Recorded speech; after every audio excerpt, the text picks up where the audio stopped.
Hello, my name is Eddie Tofpik. I'm Head of Technical Analysis and Senior Markets Analyst at ADM Investor Services International Limited, and here is your weekly technical analysis of LME 3-month nickel and zinc. LME 3-month nickel.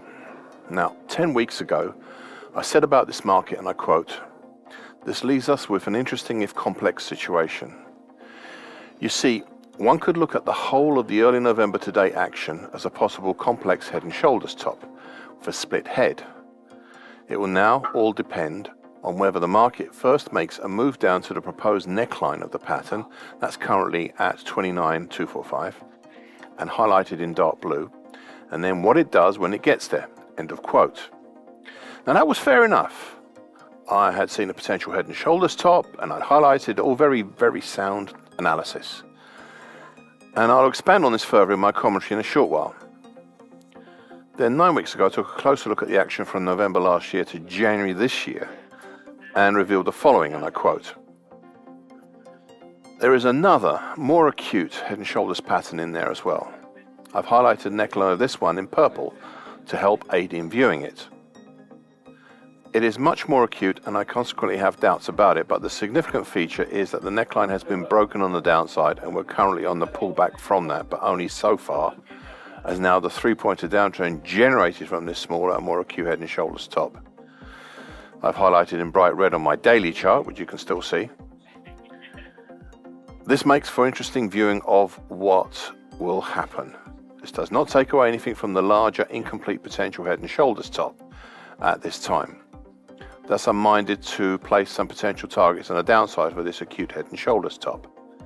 So a primary target X will be down in the 25,080 zone, and a harder to reach secondary target X1 will be down in the 21,390 zone.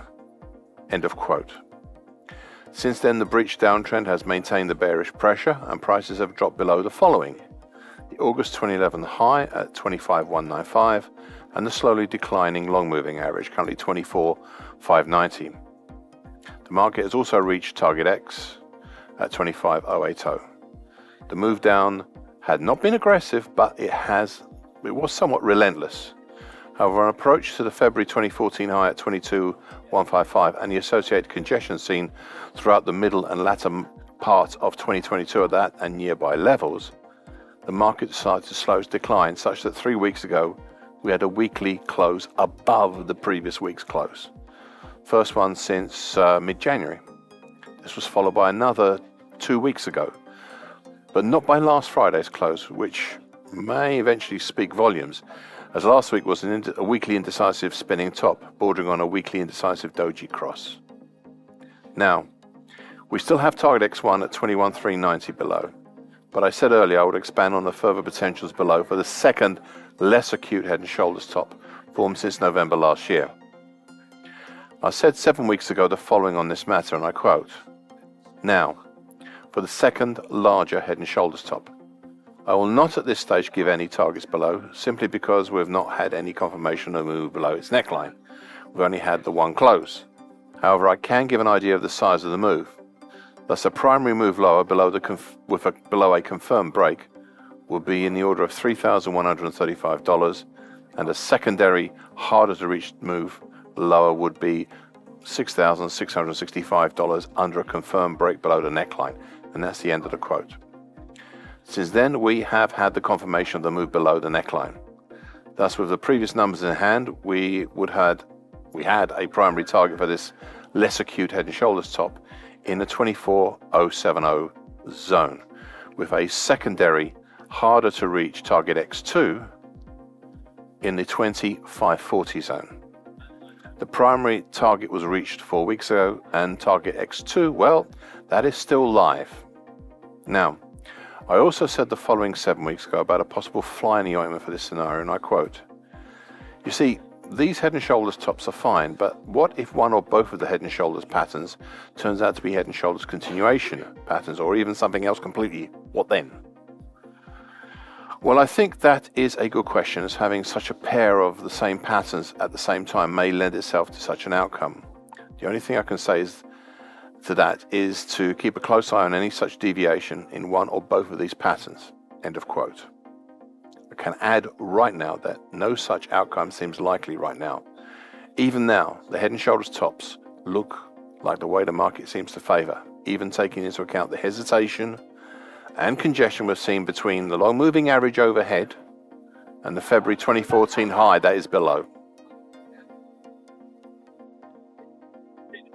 LME 3-month zinc. I said 7 weeks ago that there was a hell of a lot going on here, with all the multicolored trend lines and patterns seen here. Since then, well, nothing much has changed. There is a hell of a lot going on here, all at the same time, despite the relatively range trading that we've seen since, especially in recent times.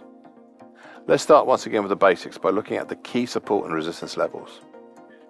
Above and highlighted in red, we have the broken, maybe only possibly breached, lower time, currently at 29.53, of the big old 2015 to 2020 bullish Andrews pitchfork. Further up, we have a trio of moving averages that may or may not be forming dead crosses. Honestly, it isn't easy to judge for sure. They are the long moving average, currently at 31.06, the medium moving average, currently 30.87, and the short moving average, currently 30.85. Immediately above, we have the July 2021 low at 29.05 and the August 2021 low at 29.17. Looking below, we have congestion between 27.91 to 28.25, which includes the June 2021 low at 28.10. All these had previously played their role in supporting the big red lower tine, and as a consequence, the market.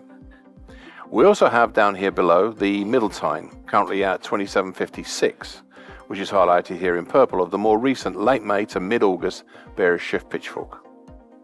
The market previously used this tine as a base in November and December last year to push up and over the nearby medium moving average. The upper tine, currently at 32.91, was tested in late January, breached but held as resistance. Finally, beyond the 3 moving averages, we have overhead the flattish neckline, currently at 31.80, of the September to December 2022 reverse head and shoulders pattern. In the big picture, throughout March, the market was edged lower by the purple highlighted tines of the May to August 2022 bearish shift pitchfork. However, having taken a break below the lower red tine of the 2015 to 2020 bullish Andrews pitchfork, the market has become clingy and seemingly refused to let go of this lower tine, something I have seen before in longer term pitchforks in other markets. And it may have taken the running over here away from the original bearish purple pitchfork for at least a while. However, the bearish pressure is not far beneath the surface at this time.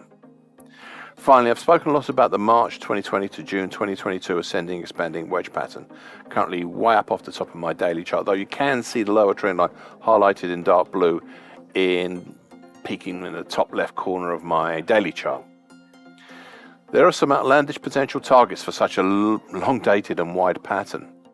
So to keep an element of realism here, I would suggest only looking at just the possible primary target X for such a pattern, and that would be in the 25.45 zone below. This was originally one for the back of the diary and to be reviewed maybe once a year or so. However, the market seems to be contemplating the longer term pattern now and its targets right now, as they are now showing up, as you can see, on the lower portions of my daily chart. Thank you for listening. This weekly broadcast gives the essential market patterns and consequences.